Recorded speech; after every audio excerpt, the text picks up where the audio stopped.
जैसा कि आप सब लोगों को पता है कि कोरोना पेंडेमिक की वजह से all over the world life का हर एस्पेक्ट अफेक्ट हुआ है।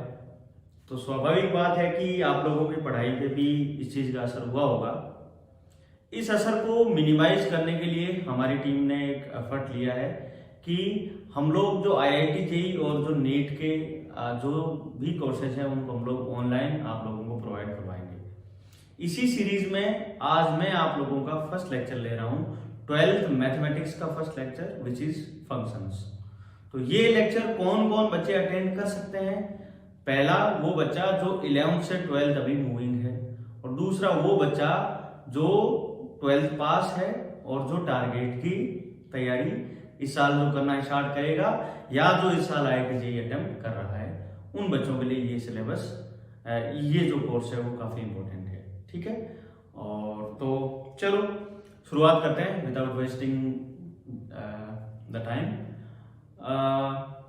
सो फंक्शन से पहले फ्री रिक्विजिट क्या क्या है, इस टॉपिक को पढ़ने से पहले आप लोगों को क्या क्या आना चाहिए।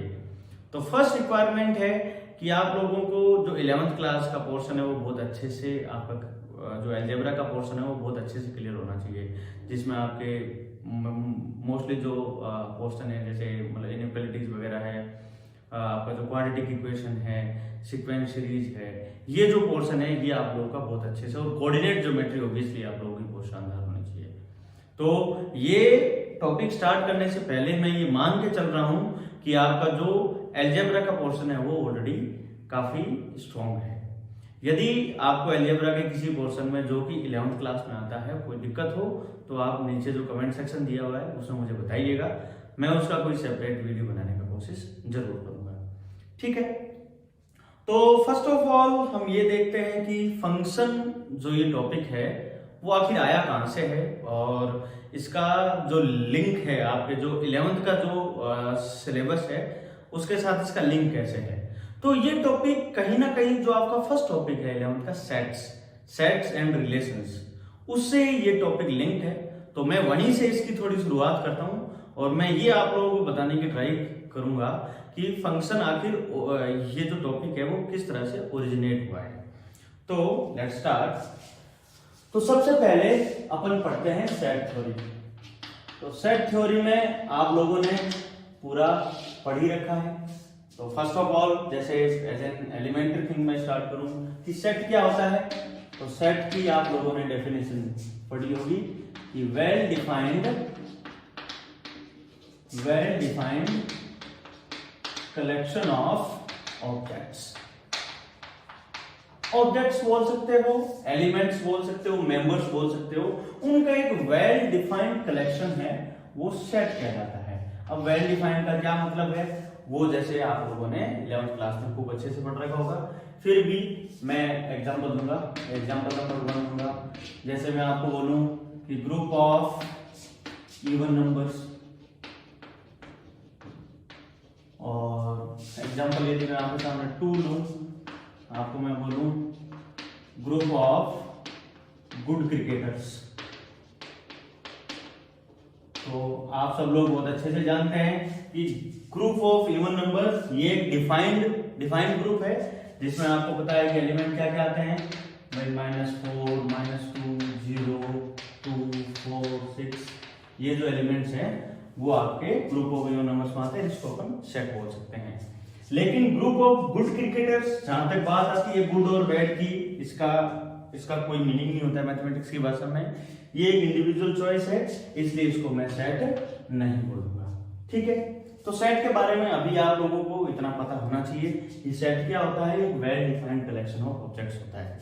और फिर अपन इसमें सेट के ऊपर ऑपरेशंस वगैरह आप पढ़ते हो, यूनियन, इंटरसेक्शन, और वो सारा कुछ आगे अपना इसका स्टोरी चलता है। ठीक है, मैं आगे बढ़ता हूं इसमें। सेट के बाद आप लोगों ने एक चीज पढ़ी होगी 11th क्लास में, which is Cartesian product of sets. यहां से अपन स्टार्ट करेंगे। This is Cartesian product of sets. ये क्या चीज है, इसको किस तरीके से डिफाइन किया गया है, तो इसको अपने को जिस प्रकार से डिफाइन किया गया है कि let P and Q be two non-empty sets, मतलब एम्प्टी नहीं होना चाहिए, वो नल सेट्स नहीं होने चाहिए, उनमें कोई ना कोई एलिमेंट होना चाहिए। Then the Cartesian product of P and Q is defined as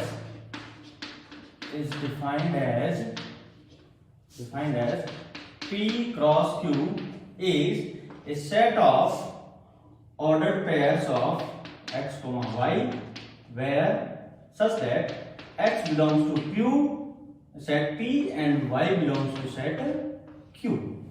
Okay, I'll explain it.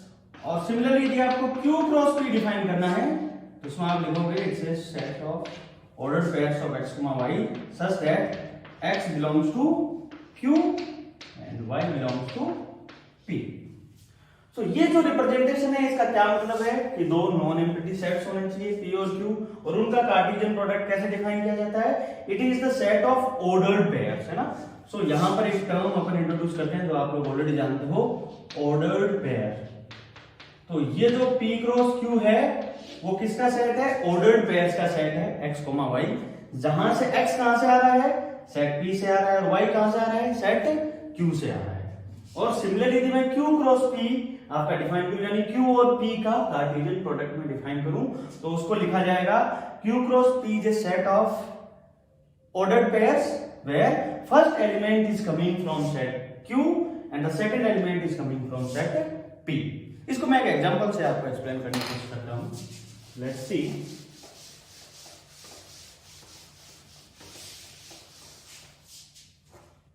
जैसे सेट P है, एग्जांपल ले रहा हूं मैं, सेट P है और इस सेट P के जो एलिमेंट्स हैं वो आपके हैं A, B। सेट Q है, इसके एलिमेंट्स हैं आपके मान लो कोई भी एग्जांपल ले लो, अल्फा, बीटा, ठीक है। आपको लिखना है कि भाई P क्रॉस Q क्या होगा? P क्रॉस Q होगा मेरा P और Q का कार्टेशियन प्रोडक्ट। तो इसमें क्या होगा कि ये ऑर्डर्ड पेयर्स आएंगे, जिसमें पहला एलिमेंट आएगा सेट P से, सेकंड एलिमेंट आएगा सेट Q से। तो कैसे आएगा? A, अल्फा, ये एक ऑर्डर्ड पेयर है। दूसरा आ जाएगा मेरा B, अल्फा। ओके, अगला एलिमेंट आ जाएगा मेरा क्या? A, बीटा, और अगला आ जाएगा मेरा B, बीटा। ये मेरे चार ही ऑर्डर पेयर्स पॉसिबल है, जिसमें मेरा फर्स्ट एलिमेंट आ रहा है सेट P से और सेकंड एलिमेंट आ रहा है आपका सेट Q से। ओके, इस प्रकार से मैंने ये देखा कि सेट P में यदि A और B एलिमेंट है, Q में अल्फा और बीटा एलिमेंट है, तो P क्रॉस Q में मेरे चार ऑर्डर्ड पेयर बनेंगे, और उन चार ऑर्डर्ड पेयर्स का जो सेट है उसी को मैं P और Q का कार्टेशियन प्रोडक्ट बोलूंगा। सिमिलरली यदि मुझे Q क्रॉस P लिखना है तो Q क्रॉस P में क्या होगा? पहला एलिमेंट आ जाएगा सेट Q से और सेकंड एलिमेंट आ जाएगा मेरा सेट P से। ओके, सो सेट Q देखा अल्फा, तो अल्फा के साथ क्या क्या कॉम्बिनेशन पॉसिबल है? तो अल्फा के साथ A आ सकता है और अल्फा के साथ B आ सकता है। ओके, बीटा के साथ A आ सकता है, बीटा के साथ A आ सकता है, और बीटा के साथ B आ सकता है। ओके, सो यहां से मुझे दिख रहा है कि P क्रॉस Q है, this is not equal to Q cross P, ये आपस में इक्वल नहीं है। ठीक है, ये चीज आपको समझना है। ये क्यों बताया है? क्योंकि आपको जानते हो कि जो A यूनियन B है वो मेरा B यूनियन A के बराबर होता है, और जो A इंटरसेक्शन B है वो मेरा B इंटरसेक्शन A के बराबर होता है, लेकिन P cross Q cross P के बराबर नहीं होता है। ठीक है, अब आप लोग सोच रहे होंगे कि ये सेट थ्योरी की बातें क्यों बताई जा रही है, जबकि अपना टॉपिक तो स्टार्ट होना था फंक्शंस, तो मैं वहीं आ रहा हूं। ठीक है, तो आप लोग दो सेट्स का जो कार्टेशियन प्रोडक्ट है वो अच्छे से समझ गए कि कार्टेशियन प्रोडक्ट को कैसे डिफाइन किया गया है। ऑलराइट, ठीक है, कोई डाउट हो तो नीचे जो कमेंट सेक्शन है उसमें आप मुझे बताएंगे।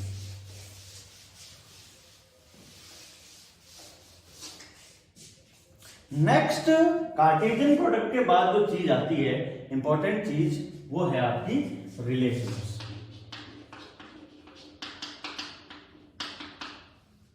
रिलेशन। अब ये रिलेशन क्या टर्म है, इसका क्या मीनिंग है, कैसे इसको डिफाइन किया गया है? अभी तक हमने दो सेट्स के कार्टेशियन प्रोडक्ट को डिफाइन किया है। कार्टेशियन प्रोडक्ट को डिफाइन करते टाइम पे हमें बस इतनी चीज का ध्यान रखना है कि दो सेट्स दिए गए नॉन एम्प्टी सेट्स, जिसमें फर्स्ट एलिमेंट फर्स्ट सेट से, सेकंड एलिमेंट सेकंड सेट से उठाना है और उसके जितने भी ऑर्डर्ड पेयर्स बनते हैं उनको हमें लिखते जाना है और उन ऑर्डर्ड पेयर्स को लिखने से जो सेट बनेगा उसी को मैं उनका कार्टेशियन प्रोडक्ट बोल देता हूं।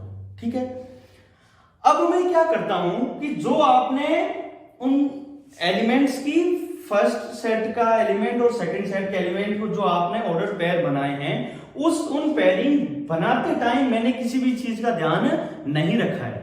मैंने आंख बंद करके फर्स्ट एलिमेंट पहले सेट से उठाया है, सेकंड एलिमेंट दूसरे सेट से उठाया है, उनके ऑर्डर पेयर बनाए हैं और उनको मैंने लिख दिया है, वो सेट बना दिया है। लेकिन ये जो प्रोसेस है जिसमें फर्स्ट एलिमेंट फर्स्ट सेट से लिख रहे हो और सेकंड एलिमेंट सेकंड सेट से लिख रहे हो, इसमें मैं यदि कोई कंस्ट्रेंट लगा दूं, ध्यान से सुनिएगा बात को, इसमें यदि मैं कोई कंस्ट्रेंट लगा दूं, इसमें मैं कोई कंडीशन इंपोज कर दूं और वो कंडीशन को इंपोज जिस वे में मैं वो कंडीशन इंपोज कर रहा हूं उसको मैं बोलूंगा कि भाई पहला एलिमेंट और दूसरे एलिमेंट के बीच में मैंने एक रिलेशन एस्टेब्लिश कर दिया है और उसी को मैं क्या बोलता हूं, रिलेशन बोलता हूं। ठीक है, तो इसको मैं एक एग्जांपल के थ्रू आपको एक्सप्लेन करने की कोशिश करूंगा। ये एग्जांपल एनसीईआरटी में दिया हुआ है, मुझे बहुत अच्छा लगा इसलिए मैंने वहां से पिक किया है। तो मैं एग्जांपल लूंगा, जैसे एक सेट P है, सेट P दिया हुआ है A B C, ओके। एक सेट Q दिया हुआ है, सेट Q दिया हुआ है, सेट Q में एलिमेंट है आपके अली, भानु एंड बिनॉय, चंद्रा और एक दिया हुआ है Divya.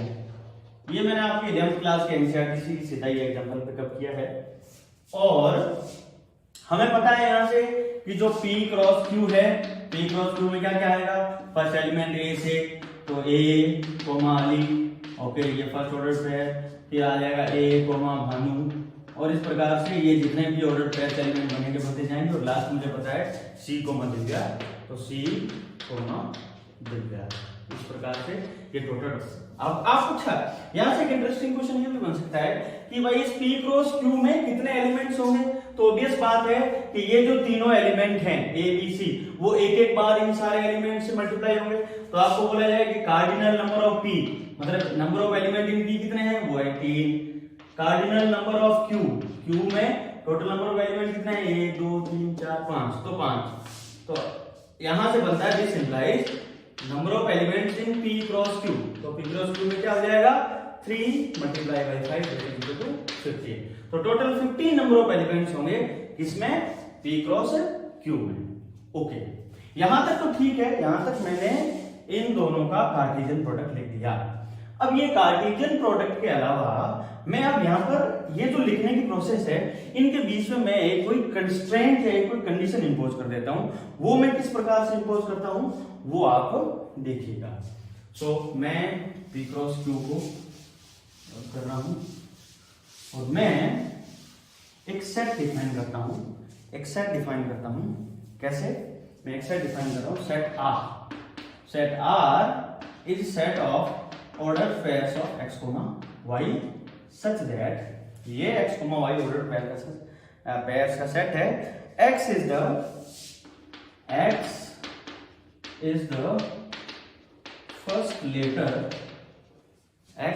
the first letter of the name of y, where x belongs to set P and y belongs to set Q। मैं इस प्रकार से मैंने एक सेट डिफाइन किया है।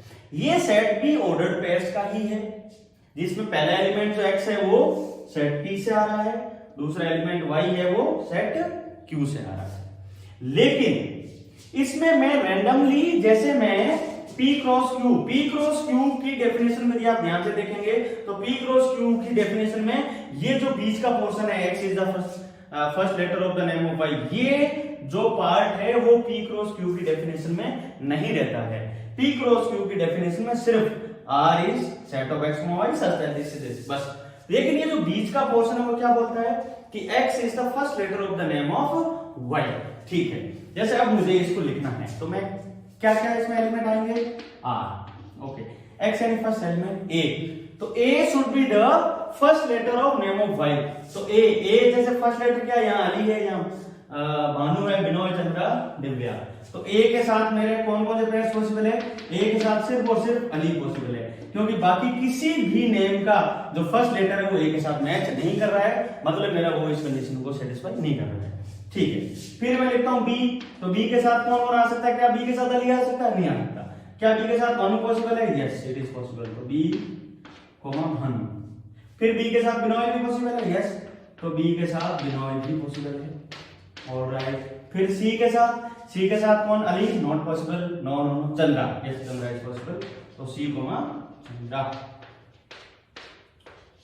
बस इतना ही एलिमेंट पॉसिबल है, और कोई इसमें पॉसिबिलिटी नहीं बन रही है जो कि इस कंडीशन को सेटिस्फाई करवा दे।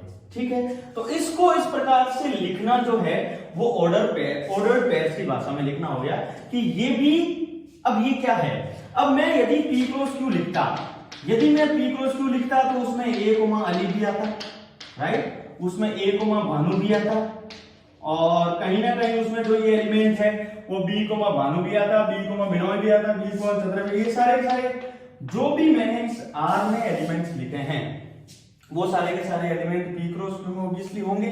इसका मतलब ये जो r है वो p क्रॉस q का क्या है, सबसेट है। क्या है, सबसेट है। तो सबसेट को लिखते कैसे हैं, अपन ऐसे लिखते हैं कि r is subset of p cross q, right. तो इसका मतलब ये हो गया कि यदि दो नॉन एम्प्टी सेट्स के बीच में मैं कोई एक रिलेशन स्टैब्लिश करता हूं, कोई रिलेशन में डिफाइन करता हूं, तो वो हमेशा उन दोनों सेट्स के कार्टेशियन प्रोडक्ट का सबसेट होगा। This is always true. क्यों, ऑब्वियस बात है कि भाई p क्रॉस q में तो मुझे कोई कंडीशन का ध्यान रखना नहीं है, और जबकि एक रिलेशन स्टैब्लिश करते टाइम मुझे पहले एलिमेंट और दूसरे एलिमेंट के बीच में कोई ना कोई उनके बीच में लिंकिंग स्टैब्लिश करनी पड़ेगी।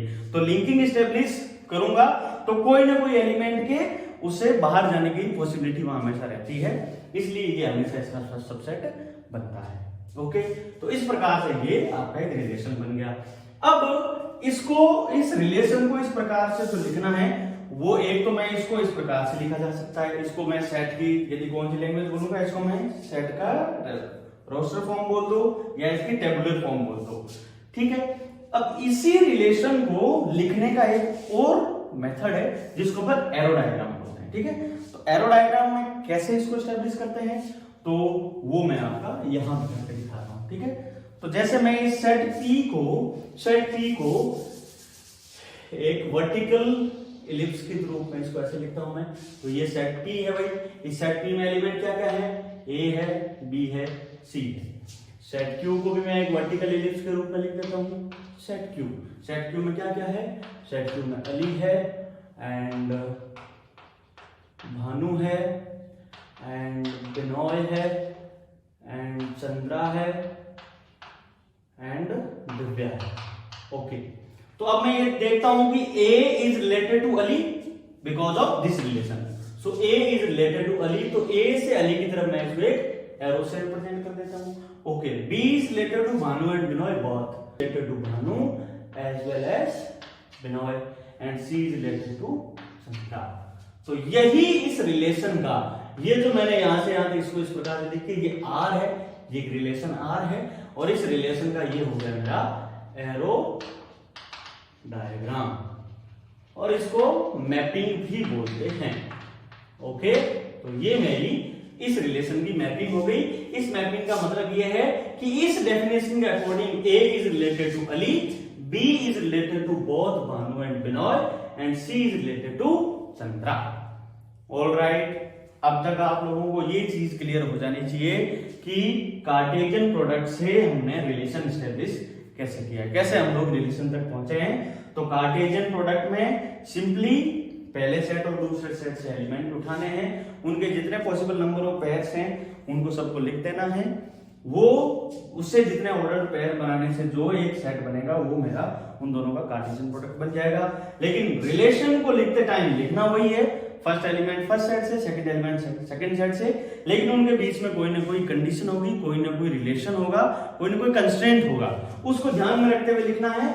उसको लिखने का ये रहा रोस्टर मेथड, और इसको लिखने का ये रहा एरो डायग्राम मेथड, या इसको मैपिंग मेथड भी बोल सकते हैं। ठीक है, अब आगे की चीजों को एक्सप्लेन करने के लिए मैं मोस्टली एरो डायग्राम या मैपिंग का ही यूज करूंगा। सो मैं ये जो बचा हुआ पोर्शन इसको एक बार मैं रब करता हूं, इसको मैं अलग से बना के आपको यहाँ से 2-3 टर्म्स हैं जिनको मैं एक्सप्लेन करने की कोशिश करूंगा कि यहाँ से अपन डोमेन, रेंज, कोडोमेन, एक रिलेशन की कैसे स्टैब्लिश करते हैं। फिर जो फंक्शन की आगे अपन इसकी डेफिनेशन के बेसिस पे फंक्शन की जो डेफिनेशन देंगे उसमें उन टर्म्स को किस प्रकार से यूज करेंगे। तो वो डोमेन, रेंज, कोडोमेन जो आपने कभी, यदि आप टारगेट में तो आपने सुन रखा होगा, तो वो जो डेफिनेशन है वो कहीं ना कहीं रिलेशन से ही आई है। कैसे आई है वो मैं आपको बताने की कोशिश कर रहा हूं। So let's see.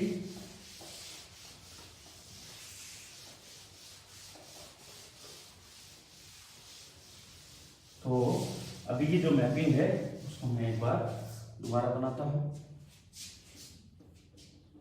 यहाँ आपके पास सेट P था, इसमें A, B, C था। यहाँ आपके सामने Q था, जिसमें अली, भानु, बिनॉय, चंद्रा और दिव्या, ये थे। A was related to Ali, B was related to Banu and Binoy both, and C was related to Chandra, and this was the relation R. ठीक है, इसमें मैं 2-3 टर्म्स डिफाइन करता हूं। इसमें सबसे पहले डिफाइन किया जाता है डोमेन ऑफ R। इस R जो रिलेशन है इसकी डोमेन क्या होगी? डोमेन होगी एलिमेंट्स ऑफ, इसको मैं कैसे लिखूंगा? इसको लिखूंगा मैं elements of set P satisfying R। जो जो एलिमेंट इस रिलेशन सेट P के, वो एलिमेंट जो इस R की कंडीशन को सेटिस्फाई करते हैं उनको उस रिलेशन का डोमेन बोला जाता है। यानी कि उस कंस्ट्रेंट, उस रिलेशन को सेटिस्फाई करने वाले P के कौन कौन से एलिमेंट है? तो यहाँ तो A, B, C तीनों ही है। तो इसका मतलब यहाँ इस पर्टिकुलर एग्जांपल में तो A, B, C ये पूरा जो सेट बना है उसी को मैं इसका डोमेन बोल दूंगा। ठीक है, अगला है जैसे रेंज ऑफ R। R बोले तो रिलेशन, रेंज ऑफ R। तो इसमें क्या हो जाएगा? वो आ जाएगा मेरा elements of set Q, elements of set Q satisfying R। यानी इस रिलेशन को, ये जो पर्टिकुलर कंस्ट्रेंट है, उस रिलेशन को सेटिस्फाई करने वाले सेट Q के कौन कौन से एलिमेंट्स हैं? तो यहां पर कौन कौन से एलिमेंट्स हैं? एक अपने पास अली है, वो इसको सेटिस्फाई कर रहा है, बानू भी सेटिस्फाई कर रहा है, एंड चंद्रा भी सेटिस्फाई कर रहा है, एंड ये बिनॉय भी सेटिस्फाई कर रहा है। तो ये टोटल 4 एलिमेंट्स हैं सेट Q के जो पर्टिकुलर रिलेशन को सेटिस्फाई कर रहे हैं। इसलिए रेंज में इसके सिर्फ और सिर्फ ये 4 एलिमेंट्स आएंगे। अगला एक टर्म होता है कोडोमेन। कोडोमेन क्या होता है? कोडोमेन ऑफ R, तो ये होता है पूरा का पूरा सेट Q। तो इस पूरे के पूरे सेट Q को मैं इसका क्या बोलता हूं? कोडोमेन बोलता हूं। तो यहां से मुझे एक चीज तो बहुत ज्यादा जो क्लियर है वो ये है कि रेंज जो बनेगी वो हमेशा कोडोमेन में से ही बनेगी। क्योंकि कोडोमेन तो पूरा का पूरा सेट Q ही है। रेंज क्या होगी? रेंज में क्या हो जाएगा? सेट Q के वो एलिमेंट्स जो उस रिलेशन के कंस्ट्रेंट को सेटिस्फाई करेंगे। तो इसका मतलब क्या, मैं यहां से एक चीज सेफली बोल सकता हूं क्या, कि जो रेंज होगा वो हमेशा और हमेशा कोडोमेन का सबसेट होगा। ये जो सिंबल है आप सबको पता है कि सबसेट को दिखाने के लिए यूज होता है। तो रेंज जो बनेगी वो हमेशा और हमेशा कोडोमेन में से ही आएगी। ओके, अब इन सारी चीजों को लिखने का एक मेथड है, आप लोगों ने सबने पढ़ रखा है कि जो रिलेशन है वो भी कई टाइप के होते हैं, reflexive, symmetric, transitive, equivalence relation, singleton relation, empty relation, है ना। There are so many types of relations, वो आप लोगों ने 11th क्लास में पढ़ रखे होंगे। अभी मैं आपको फंक्शन के हिसाब से आपको ये जो रिलेशन है कि फंक्शन की डेफिनेशन में ये सब कैसे यूज होने वाला है वो मैं यहां से रिलेट करने की कोशिश कर रहा हूं। ठीक है, ओके। अब यहां से आपको एक चीज देखनी है कि इसको लिखते कैसे हैं भाई। इसको लिखेंगे कि भाई जो ये रिलेशन है वो सेट P से Q में डिफाइन किया गया है। जैसे अपने को पता है कि A is related to Ali, तो मैं बोलूंगा कि A comma Ali, this element is, this belongs to R. मतलब ये जो पर्टिकुलर रिलेशन है वो इस रिलेशन आर को सेटिस्फाई कर रहा है। ओके, इसके अलावा मैं क्या बोल सकता हूं, इसके अलावा यदि आपको कोई ये बोले कि क्या एक एलिमेंट सी कोमा भानु, क्या ये सी कोमा भानु इस रिलेशन आर को सेटिस्फाई कर रहा है, तो आप ये बोलोगे this does not belong to R, ये इस आर के सेट में नहीं आ रहा है। ठीक है, या इसको आप ऐसे बोल सकते हो, या इसको लिखने का एक और तरीका आपको बुक्स में मिलता है, ए आर अली। इसको मतलब है कि A is related to Ali, A is related to Ali. इसको आपको कई जगह बुक्स में इस प्रकार से भी लिखा हुआ मिलता है। ओके, ठीक है। अब यहां पर एक टर्म और है, और वो टर्म क्या है कि जैसे A is related to Ali, A is related to Ali. Okay, मैं बोला क्वेश्चन थोड़ा सा मैं यहां से रिवॉल्व करता हूं।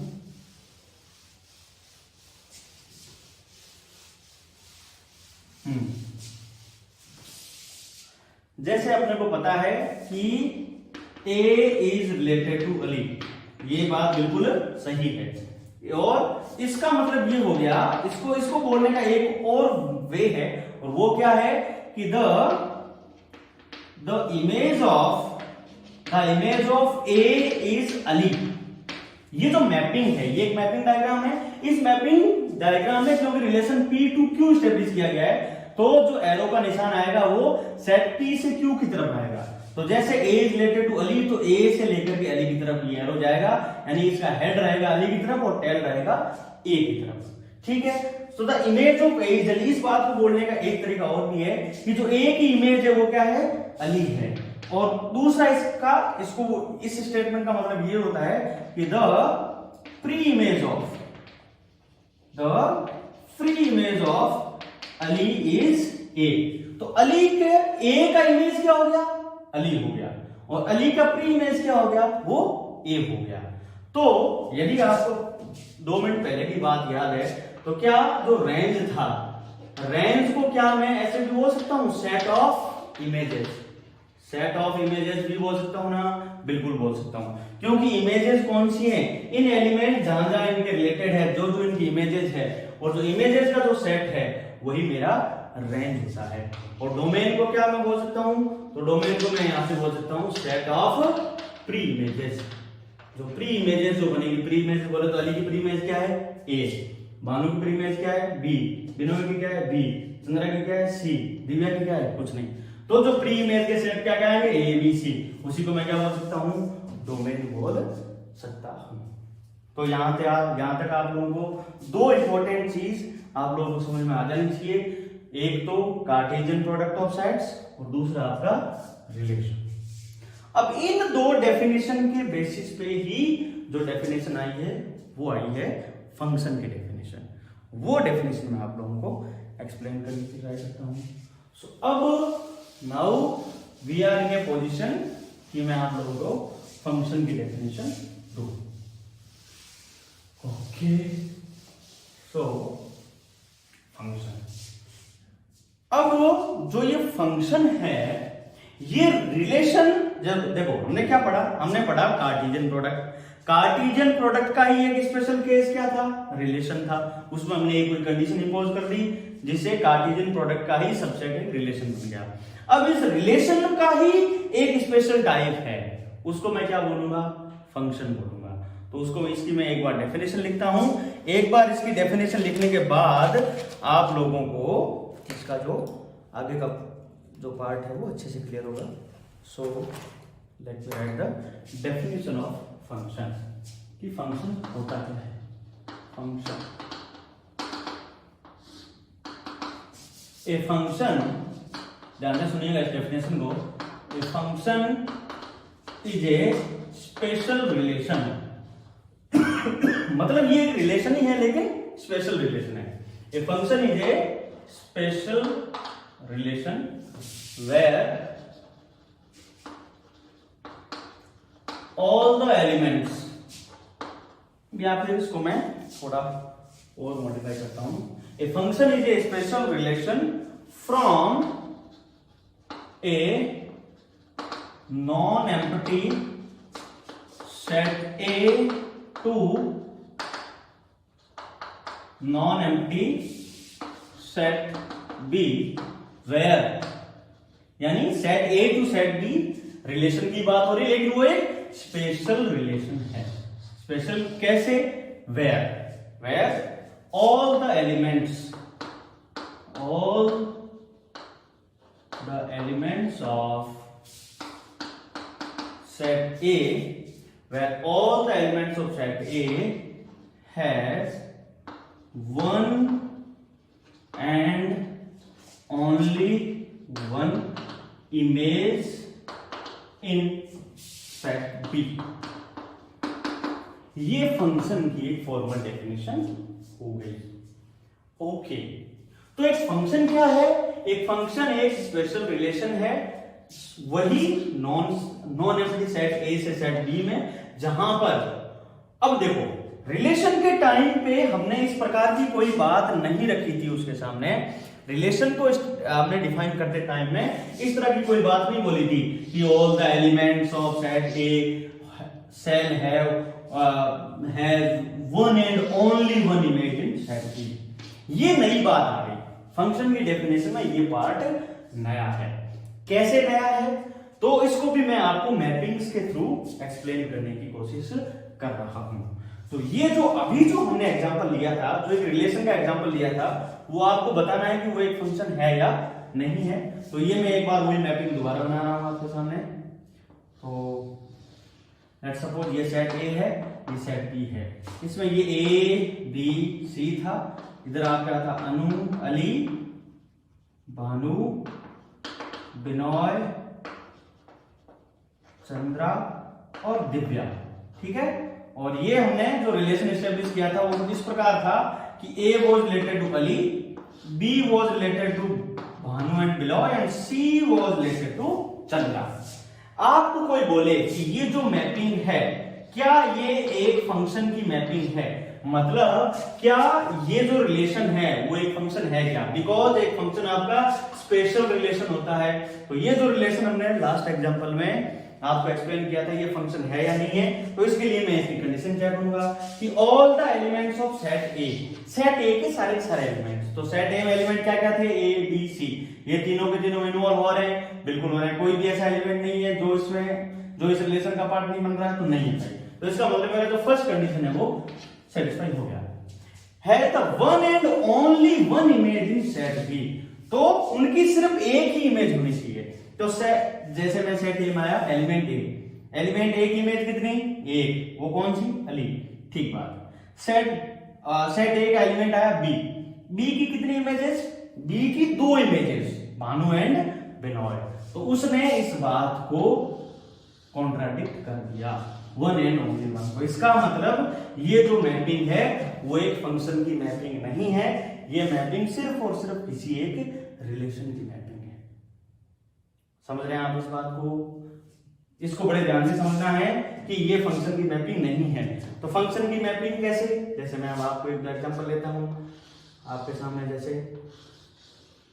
जैसे ये सेट ए है, ये सेट बी है, यहां पे मान लिया ए बी सी है, यहां मान लिया अल्फा बीटा गामा है। A is related to alpha, B is related to beta, C is related to gamma. अब आपको कोई बोले कि ये जो मैपिंग है, क्या ये एक फंक्शन की मैपिंग है? तो आपको चेक करना है कि all the elements of set ए, तो सेट ए के सारे एलिमेंट काम आ गए, बिल्कुल सही बात है। One and only one image, एक इमेज अल्फा, बी की बीटा, सी, तो ये मेरी एक फंक्शन की मैपिंग है, बिल्कुल इसमें कोई दिक्कत वाली बात नहीं है। एक एग्जांपल और ले लेता हूं मैं। ये सेट ए है, ये सेट बी है, ये ए और बी है, और इधर ये मान लो अल्फा और बीटा है। A is related to alpha, B is related to alpha. क्या ये जो मैपिंग है, क्या ये जो मैपिंग है सेट ए से सेट बी की तरफ, ये मैपिंग एक फंक्शन है क्या? तो अगेन आप डेफिनेशन चेक करो, all the elements of set A, दोनों काम आ गए, has one and only one image. Yes, A का इमेज क्या है? अल्फा, बी का इमेज क्या है? अल्फा, तो दोनों की एक ही इमेज है ना। अब यहां पे बहुत सारे लोग कंफ्यूज हो जाते हैं, वो बोलते हैं कि नहीं सर, ए और बी की तो इमेज अल्फा है, वो सेम है। तो ये इसकी बात कहां बोली है? सेम नहीं हो सकती, ये कहां बोला है? उसने बोला है कि सिर्फ एक ही इमेज होनी चाहिए। हाँ, वो बात अलग है कि ए और बी की इमेज सेम है, लेकिन है तो एक ही ना, तो इसमें कोई दिक्कत वाली बात नहीं है। ये जो मैपिंग है वो फंक्शन की मैपिंग है, बिल्कुल इसमें कहीं कोई दिक्कत वाली बात नहीं है। बहुत सारे लोग बोलते हैं कि सर इस सेट बी का एक एलिमेंट बीटा छूट गया, तो इसमें ये कहीं नहीं लिखा हुआ है कि बी के सारे एलिमेंट आने चाहिए, बस ए का एलिमेंट नहीं छूटना चाहिए। ठीक है, एक एग्जांपल और देता हूं मैं आपको फंक्शन की मैपिंग का।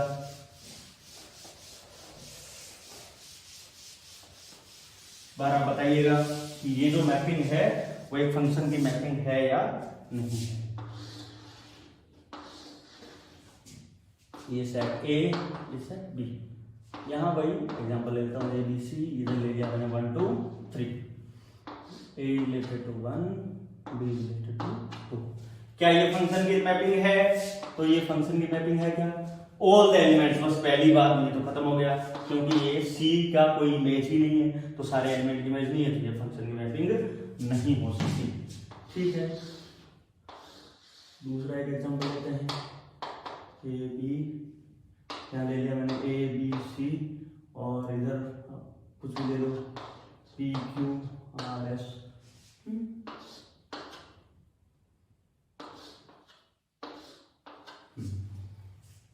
क्या ये फंक्शन की मैपिंग है? तो ये बिल्कुल फंक्शन की मैपिंग है, बिकॉज सारे एलिमेंट काम आ रहे हैं और सबकी अपनी यूनिक इमेज है, सबकी एक ही इमेज है, सबकी एक एक इमेज है।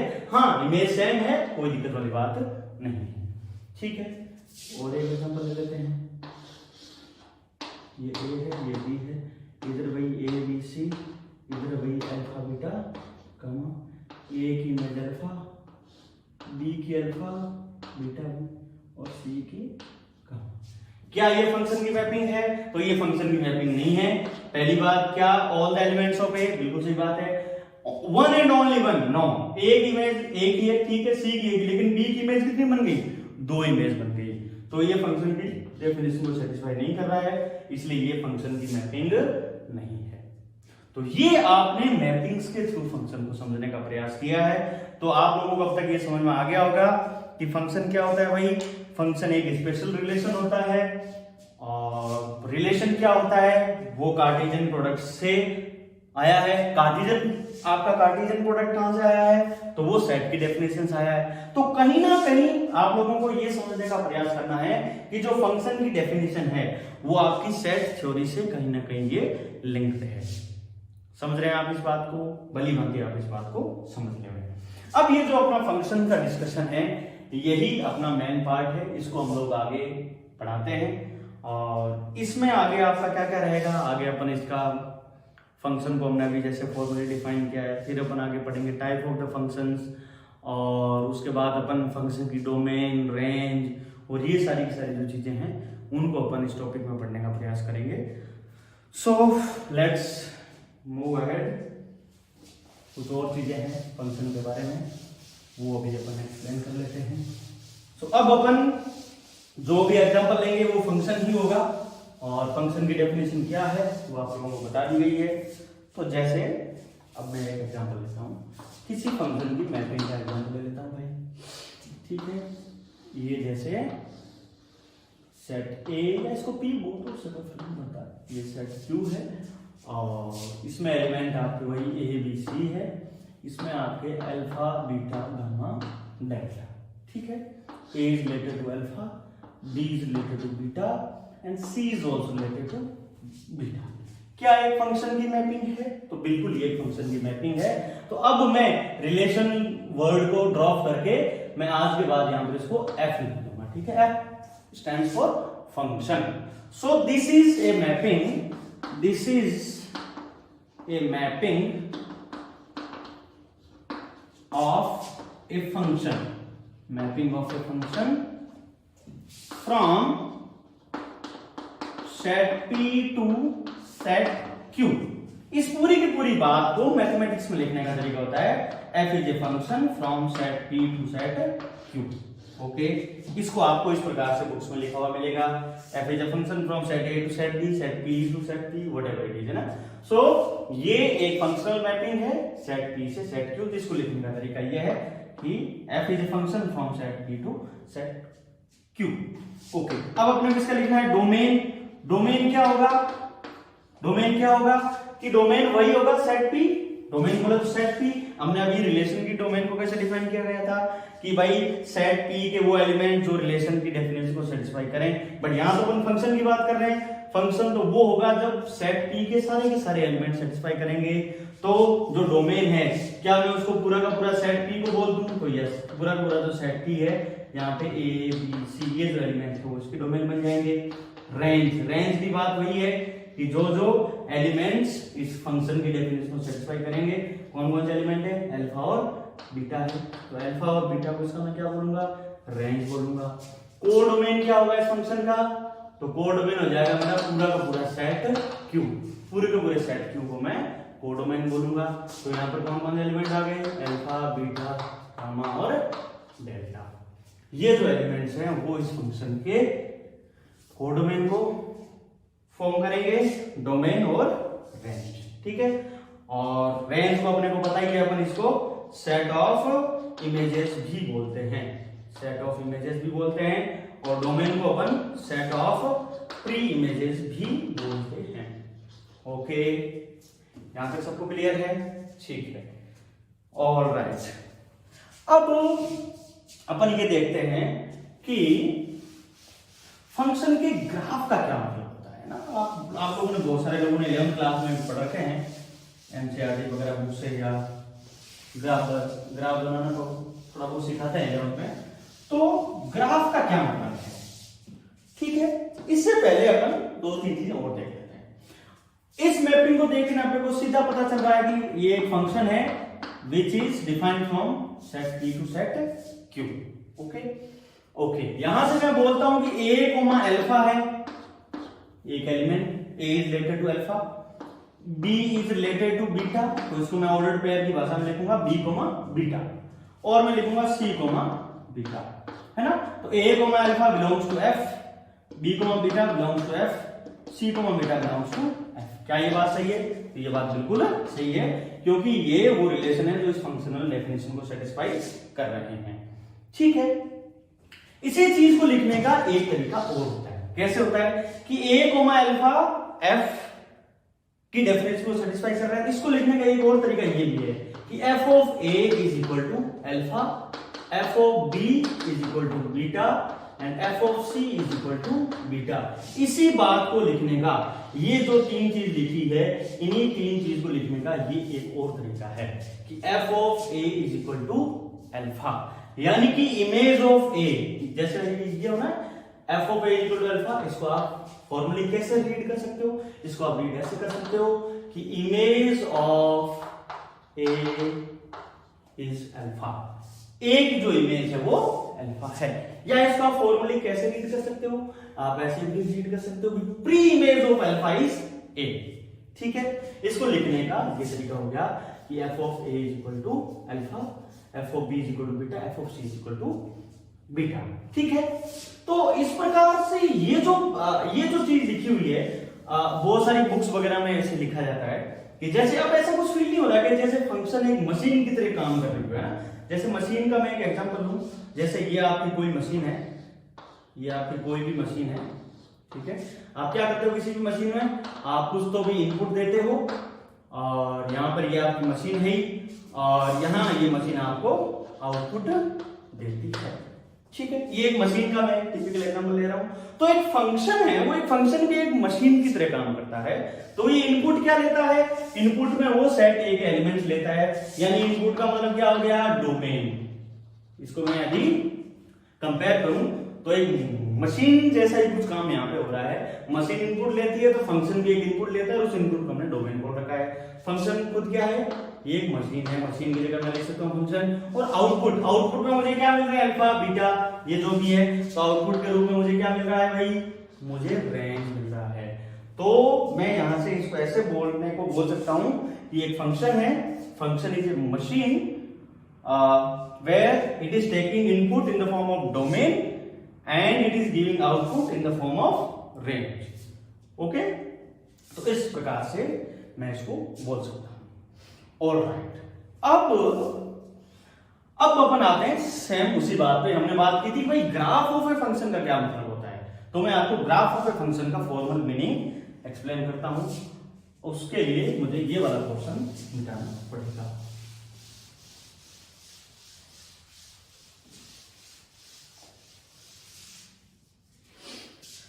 ग्राफ का क्या मतलब है, जैसे दो सेट है, एक सेट P है, एक सेट Q है। P से Q में अपने इस फंक्शन को डिफाइन किया है, तो मैं अपना वही 2D कार्टेशियन प्लेन लेता हूं। ओके, इसमें क्या होती है भाई, दो परपेंडिकुलर लाइंस होती हैं। ओके, ये अपनी होती है एक्स एक्सिस, ये होती है वाई एक्सिस, ये म्यूचुअली परपेंडिकुलर होती है, अपन इसमें कोऑर्डिनेट्स प्लॉट करते हैं। ये आप कोऑर्डिनेट ज्योमेट्री सारा जानते हैं। जनरली क्या किया जाता है कि जो एक्स एक्सिस है उसके ऊपर अपन सारे के सारे डोमेन के एलिमेंट्स को प्लॉट कर देते हैं, और वाई एक्सिस के ऊपर अपन सारे के सारे रेंज के जो एलिमेंट्स है उनको अपन रिप्रेजेंट कर सकते हैं। ये जो अपनी एक्स एक्सिस है उसको अपन बोलेंगे डोमेन एक्सिस, और जो रेंज एक्सिस है उसको बोलेंगे अपन वाई एक्सिस। ठीक है, जैसे मैं एग्जांपल दूं यहां पे आपको, एबीसी कुछ है, जैसे मैंने इसको एक्स एक्सिस को प्लॉट करा, ए की वैल्यू हो सकता है 2 हो, बी की वैल्यू -2 हो, सी की वैल्यू 5 हो। तो जैसे यहां हो सकता है ये ए है, ये ए का रिप्रेजेंटेशन है, ये बी है, ये सी है। फिर मैंने अल्फा बीटा को रिप्रेजेंट किया। अल्फा हो सकता है वैल्यू एक पॉजिटिव नंबर है, बीटा हो सकता है ये कोई नेगेटिव नंबर है। इनको मैंने वाई एक्सिस पे रिप्रेजेंट कर दिया। मैंने क्या किया है, बड़े ध्यान से सुनिएगा, मैंने यही किया है कि जो डोमेन के एलिमेंट है उनको मैंने एक्स एक्सिस पे प्लॉट कर दिया, और जो रेंज के एलिमेंट है उनको मैंने वाई एक्सिस पे प्लॉट कर दिया। फिर जैसे कोऑर्डिनेट, जैसे ये मैंने लिखा है ना a कोमा अल्फा, तो जैसे ये है a, ये अल्फा, तो a कोमा अल्फा पॉइंट ये हुआ नहीं हुआ, बिल्कुल हुआ। अगला क्या है b कोमा बीटा, तो ये b, ये बीटा, तो ये पॉइंट आ गया b कोमा बीटा। अगला पॉइंट क्या है c कोमा बीटा, तो ये रहा c, ये रहा बीटा, c कोमा बीटा। तो ये 3 पॉइंट जो आ गए वही मेरा इस फंक्शन का ग्राफ बन गया। इसको मैं बोल दूंगा graph of the functional mapping, या ग्राफ ऑफ द फंक्शन ये बोल दो, तब इसकी बात चलिए कोई दिक्कत नहीं। तो ये जो फंक्शन था सेट P से सेट Q में डिफाइन कर रखा था, ये इसका ग्राफ हो गया। अभी तो आपका पता है ये क्योंकि हमने तो डिस्क्रीट पॉइंट्स लिए थे ना, इसलिए इसका जो ग्राफ आए वो 3 डिस्क्रीट पॉइंट्स आ गए।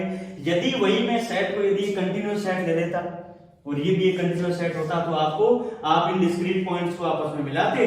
अभी आप मिला नहीं सकते, अभी आपने यदि ऐसा ऐसा मिला दिया तो अर्थ का अनंत हो जाएगा, क्योंकि ये पॉइंट भी आ जाएगा डोमेन में, ये रेंज में आ जाएगा, तो है ही नहीं। तो अभी आपका जो ग्राफ है वो 3 डॉट्स ही आएंगे।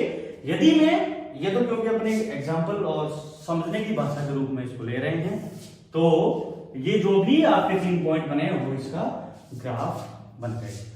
तो ग्राफ का क्या मतलब है, ग्राफ का सबसे एलिमेंट्री मीनिंग यही है कि कोई भी फंक्शन आपके सामने दिया हुआ है, उसके जो डोमेन के पॉइंट्स हैं उनको आप एक्स एक्सिस पे प्लॉट करो, और जो रेंज के पॉइंट्स हैं उनको आप वाई एक्सिस पे प्लॉट करो, और उन पॉइंट्स की मैचिंग से जो भी शेप जनरेट होती है उसी को मैं उस फंक्शन का ग्राफ बोलता हूं।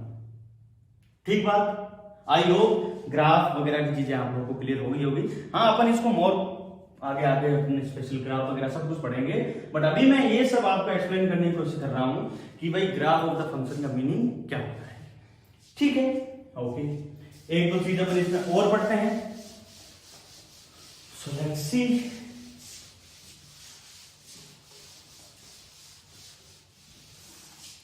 अगला एक छोटी सी चीज है, वो है आपका number of functions.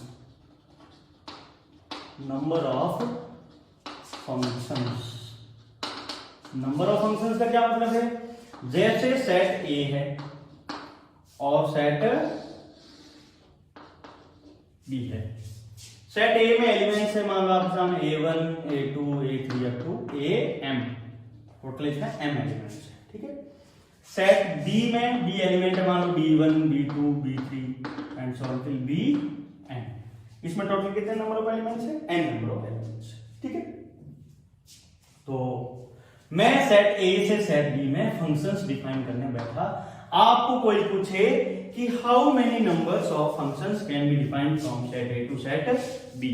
Set A से सेट बी में टोटल कितने नंबर ऑफ फंक्शंस आप डिफाइन कर सकते हो। तो फंक्शन डिफाइन करने के लिए मुझे क्या करना पड़ेगा, मुझे इनको मैप करना पड़ेगा, एलिमेंट A1 को मैप करना पड़ेगा, A2 को मैप करना पड़ेगा, और फाइनली AM को मैप करना पड़ेगा।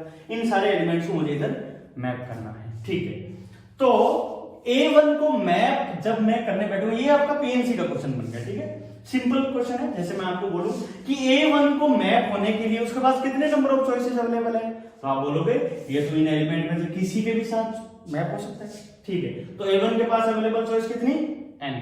ठीक है, A2 के पास मैप होने के लिए अवेलेबल चॉइसेस कितनी, तो वो भी n। क्यों, क्योंकि आपका यदि A1 B3 से मैप हो गया तब भी तो A2 फंक्शन फॉर्म करने के लिए B3 से मैप हो सकता है, बिल्कुल हो सकता है, कोई दिक्कत नहीं, क्योंकि सारे के सारे एलिमेंट का एक ही एलिमेंट इमेज बने, ये भी पॉसिबिलिटी रहती है। तो A1 के पास पॉसिबल कितने ऑप्शंस हैं, m। A2 के पास कितने ऑप्शंस हैं, n। सिमिलरली A3 के पास कितने ऑप्शंस हैं, n। और AM जो एलिमेंट है उसके पास कितने ऑप्शन है, उसके पास भी n। तो इस पूरे के पूरे टास्क को कंप्लीट होने के लिए, बिकॉज ये सारे के सारे एलिमेंट की मैपिंग होनी पड़ेगी, इसके लिए आएगा n into n। ये मल्टीप्लिकेशन कितने टाइम आएगा, ये आ जाएगा मेरा m टाइम्स, क्योंकि टोटल m एलिमेंट्स हैं, ये आ जाएगा मेरा n की पावर n। तो ये इतने टोटल नंबर ऑफ फंक्शंस है वो आप एक सेट A से B में डिफाइन कर सकते हो, जहां पर n क्या है, n है total number of elements in set B, and m क्या है, total number of elements in set A। तो इतने टोटल नंबर ऑफ फंक्शन आप यहां पे डिफाइन कर सकते हो। ठीक है, आपके लिए होमवर्क है, कि हाउ मेनी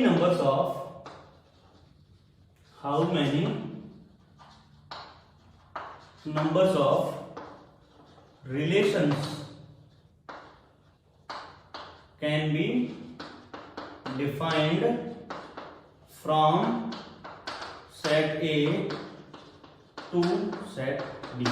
इसी एग्जांपल में ये आपके लिए होमवर्क है, ये आपका क्वेश्चन है, देखते हैं कौन कौन इसका कमेंट सेक्शन में आंसर देता है। यही सेट A, यही सेट B है, सेट A में m एलिमेंट्स है, सेट B में n एलिमेंट्स है, तो टोटल नंबर ऑफ फंक्शंस, ये तो आगे थे नंबर ऑफ फंक्शंस, वो तो आपने इतने डिफाइन कर दिए, लेकिन A to B में आपको टोटल नंबर ऑफ रिलेशंस आप कितने डिफाइन कर सकते हैं, ये आपको मुझे कमेंट सेक्शन में बताना है। ठीक है, ओके। अब एक और चीज अपन इसमें कर लेते हैं टोटल नंबर ऑफ फंक्शन के बाद। अब यदि आपके सामने कोई प्लॉट दे दिया जाए, कोई ग्राफ दे दिया जाए, और आपको कोई बोले कि ये फंक्शन का ग्राफ है या नहीं है, उसको आप टेस्ट कैसे करोगे, तो ये मैं आपको बताता हूं कैसे आप इसको कर सकते हो। तो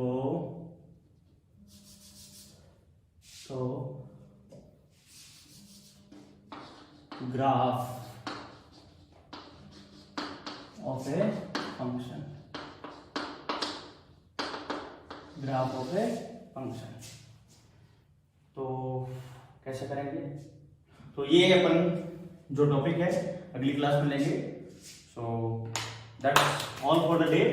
आगे का जो पोर्शन है वो अपन अगली क्लास में लेंगे। Thank you so much.